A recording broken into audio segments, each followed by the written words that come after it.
What is the Buddha's secret to financial freedom? Is it renouncing all wealth and living in a cave? Is it mastering some ancient technique to manifest abundance? Or is it something deeper, something timeless that speaks to both the spiritual and the practical? The Buddha didn't offer get-rich-quick schemes. He offered a path, a way of seeing and being that transforms our relationship with money from one of fear, attachment, and craving into one of clarity, peace, and purpose. His secret is not a hidden formula. It's a conscious, compassionate way of life. One that honors our inner values just as much as our external needs. But how do we apply this wisdom today, in a world driven by consumerism, competition, and confusion? Before we continue, if you find value in these teachings and want to cultivate more peace, purpose, and prosperity through timeless Buddhist wisdom, be sure to subscribe to Daily Buddhism Wisdom. Every video we share is designed to help you live more mindfully, not just in your spiritual practice, but in your daily decisions, your finances, your relationships, and your inner life. Join a growing community of truth seekers and learners who believe that spiritual insight and everyday success can go hand in hand. Hit that subscribe button and tap the bell icon so you don't miss any of our weekly wisdom drops. Now, back to the heart of the teaching. The Buddha's secret to financial freedom lies in mastering our inner world. Wealth, in the Buddhist sense, is not about how much you possess. It's about how little possesses you.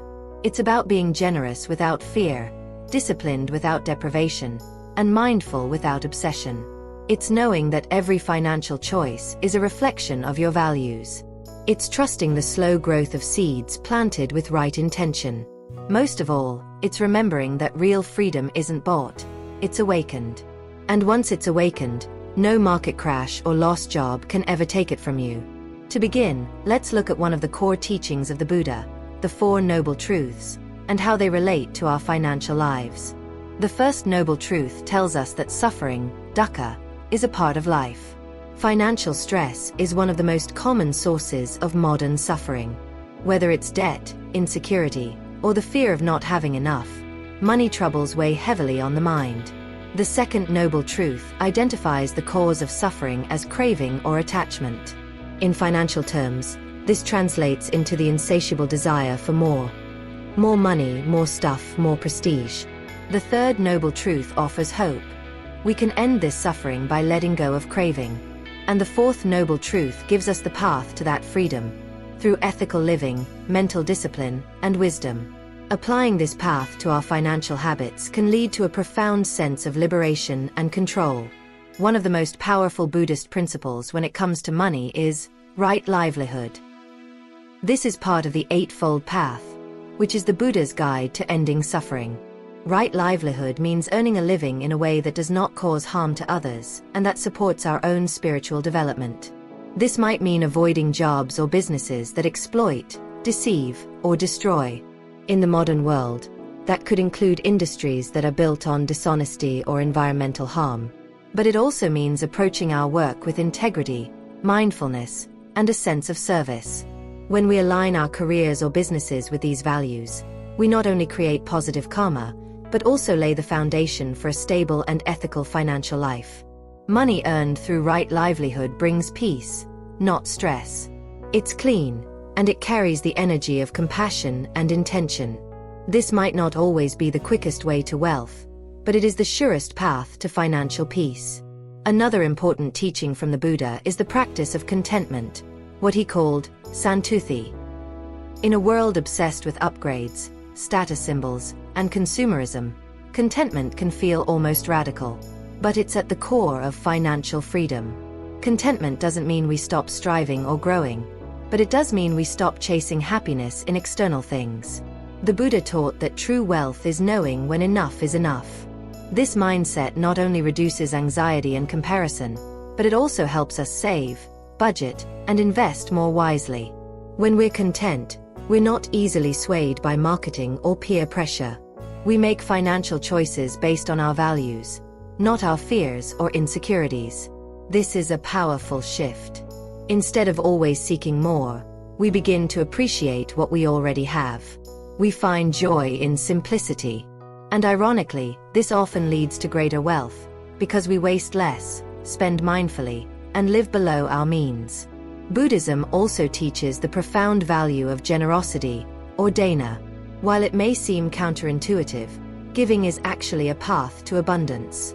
The Buddha emphasized that giving without attachment cultivates inner freedom. When we give freely, not out of obligation or to show off, but from the heart, we loosen the grip of greed and scarcity. This doesn't mean giving recklessly or beyond our means.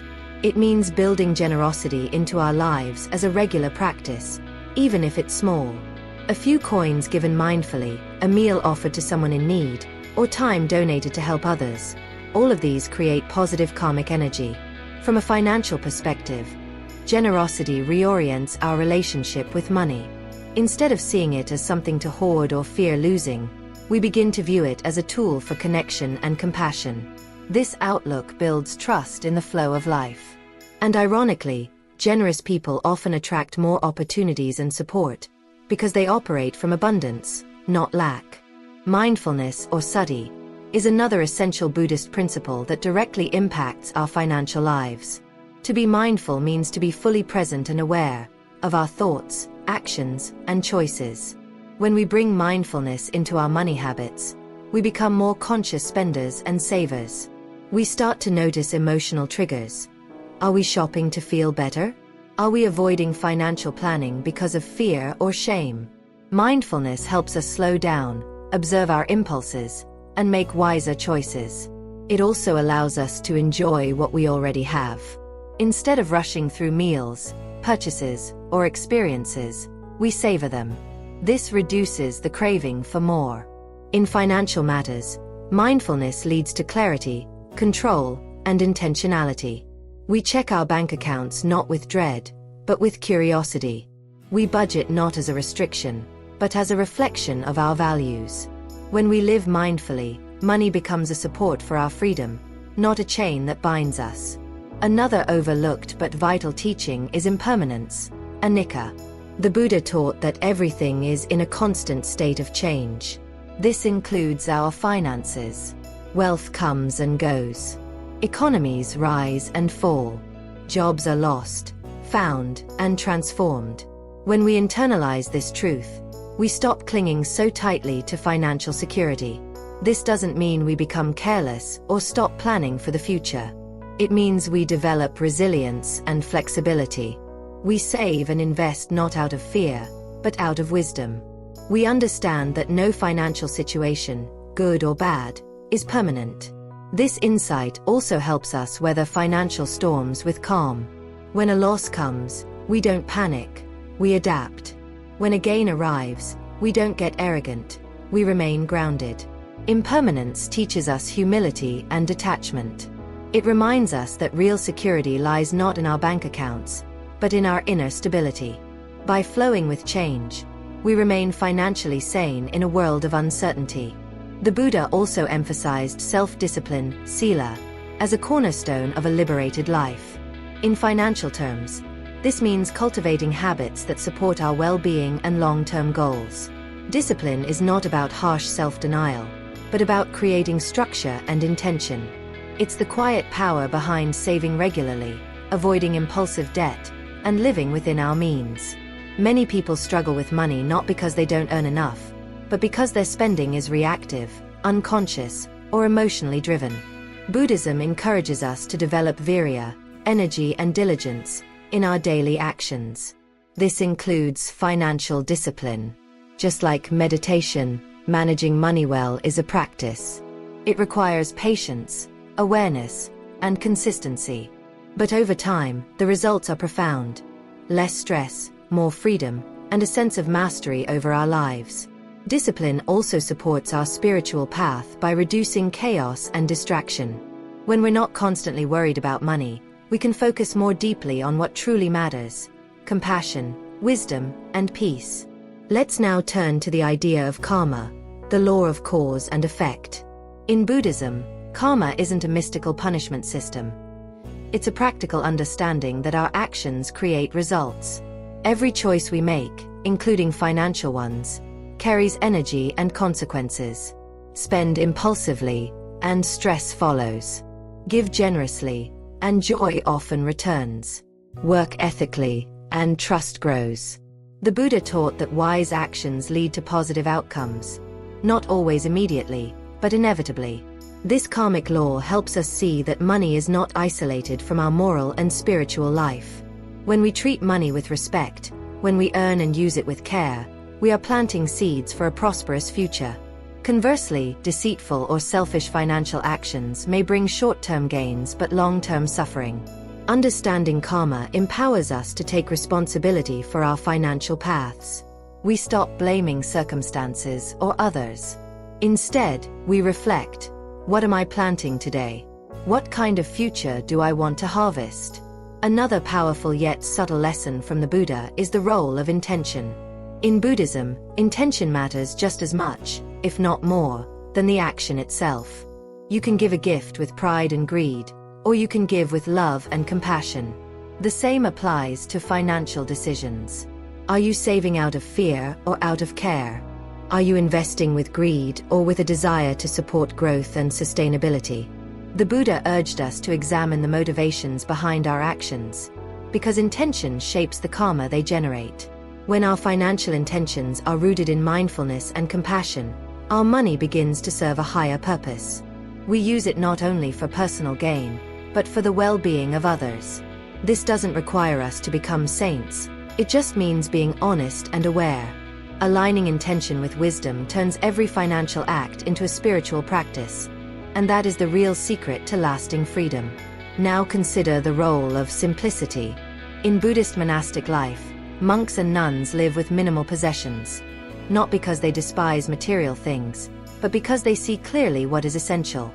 This spirit of simplicity is deeply liberating. In the modern world, we're often drowning in choices, subscriptions, gadgets, and obligations. The pursuit of more can overwhelm our time, energy, and peace of mind. Simplicity invites us to strip away the excess and focus on what truly adds value. This has a direct financial benefit. Less clutter means less spending. Fewer wants mean fewer debts. More space in our homes and lives means more room for clarity and calm. The Buddha taught that wealth is not in how much you have, but in how little you need. Simplicity doesn't mean deprivation. It means deliberate living. By simplifying our finances, cutting unnecessary expenses, decluttering our budgets, streamlining our goals, we create space for what truly matters. And that is priceless. In addition to simplicity, the Buddha's teachings emphasize non-attachment. This is not the same as detachment or indifference. Non-attachment means we engage with life fully, but without clinging. We appreciate wealth without being owned by it. We enjoy comforts without fearing their loss. This subtle shift brings immense financial peace. When we're not attached, we can make smarter decisions. We're less likely to chase risky investments or become paralyzed by market swings. We can walk away from deals or jobs that don't align with our values. Non-attachment also protects us from emotional spending and financial anxiety. It gives us the strength to let go when something no longer serves us, whether it's a possession, a goal, or even a financial identity. The Buddha's path is not anti-wealth. It's about freedom. And non-attachment is the doorway. When we hold our finances with open hands instead of clenched fists, we invite balance, clarity, and, ironically, more abundance. An often overlooked but deeply transformative teaching in Buddhism is gratitude. While not always labeled as a formal practice by the Buddha, the spirit of gratitude is woven throughout his path. It's a quiet acknowledgement of the blessings we already have. In financial life, gratitude is revolutionary. Instead of focusing on what we lack, we learn to honor what we possess: our income, our shelter, our food, our skills, and even our challenges, which teach resilience. Gratitude reduces envy, a major driver of unnecessary spending. When we're grateful, we no longer compare ourselves to others or chase illusions of success. We develop what Buddhists call mudita, sympathetic joy, genuinely feeling happy for others' success, without resenting our own situation. This dissolves the scarcity mindset that tells us there's not enough to go around. Gratitude also helps us manage our money more wisely, because we see every dollar as a gift. Not something to squander, but something to honor. When we cultivate gratitude, we find ourselves already rich, right now. Buddhism also teaches us the power of community, or sangha. Financial freedom is often framed as a solo journey, climbing the ladder, building wealth, becoming self-made. But in truth, no one prospers alone. The Buddha placed tremendous value on spiritual friendship and mutual support. Applied financially, this means surrounding ourselves with people who uplift us, those who share values like simplicity, ethics, generosity, and mindfulness. It also means helping others in return. Whether it's through advice, shared resources, or emotional encouragement, a strong values-aligned community is a form of wealth.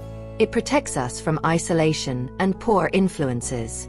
It reminds us we're not alone in our struggles or our goals. And it keeps us grounded when ego tries to take over. Financial freedom isn't just about how much you earn or save. It's about the quality of your relationships and the wisdom of the company you keep. A healthy community can hold you accountable, inspire better choices, and even open doors to opportunities you never imagined. Let's talk about patience. In Buddhist practice, patience is considered one of the highest virtues. It's also one of the most critical tools in achieving financial freedom. In today's culture of instant gratification, same-day delivery, fast profits, viral success, patience can feel like a weakness.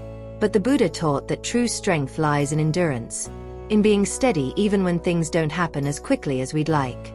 Financial success is rarely immediate. It comes from years of mindful spending, consistent saving, learning from mistakes, and sticking to long-term goals. Patience helps us resist get-rich-quick schemes, avoid financial panic during downturns, and stay focused when progress feels slow. It teaches us that small steps, taken daily, lead to big outcomes. Just as a tree grows quietly before it bears fruit, financial well-being develops gradually. The Buddha said, "A jug fills drop by drop." That wisdom applies perfectly here. Trust the process. Trust your path. With patience, your financial garden will surely bloom. Another key lesson is the practice of right effort, or samavayama. This principle encourages us to put energy into what is wholesome, productive, and uplifting. It's about being proactive without being aggressive, making effort without attachment to the outcome. In the context of finances, right effort means engaging with money in a disciplined but relaxed way. It's not about obsession or burnout, but about persistence and clarity. Whether you're budgeting, learning new financial skills, or working toward a career goal, right effort helps you stay on course. It reminds us that while we can't control everything, like markets, employers, or luck, we can control how we show up. Right effort is also about letting go of laziness or avoidance. Financial freedom doesn't happen through wishful thinking. It requires conscious action. But it also doesn't need to be frantic or forceful. When our efforts are guided by mindfulness and wisdom, they become sustainable. In this way, effort transforms from struggle into flow, and financial growth becomes a natural outcome of living rightly. Another powerful insight the Buddha offers is the importance of awareness of death, or maranasati. At first glance, this might seem grim or unrelated to money, but it's actually one of the most clarifying practices we can undertake. Remembering that life is short helps us cut through financial illusions and ego-driven pursuits. It puts urgency behind our values. We begin asking better questions. Am I spending my time and money in alignment with what truly matters? Am I saving for a future I may never see while neglecting joy and generosity today? Awareness of impermanence sharpens our financial vision. We stop wasting energy on impressing others or hoarding out of fear. Instead, we live more purposefully. We balance planning for tomorrow with living fully today. This practice also helps us become better stewards of our legacy. We start thinking about the impact of our wealth, no matter how big or small, on our loved ones, our communities, and the world. Let's also explore the teaching of equanimity, or upekkha. In the chaos of financial ups and downs, equanimity is our inner anchor.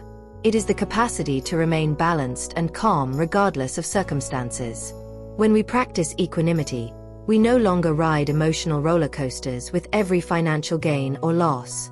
We begin to see wealth and poverty not as reflections of our worth, but as passing conditions. This doesn't mean we become passive or indifferent. It means we stop over-identifying with outcomes. We do our best, but we're not crushed by setbacks or intoxicated by success. Equanimity brings peace to our financial lives. It allows us to stay grounded during a job loss, a market dip, or an unexpected expense. It also keeps us humble when things are going well. With equanimity, money becomes a tool, not a tyrant.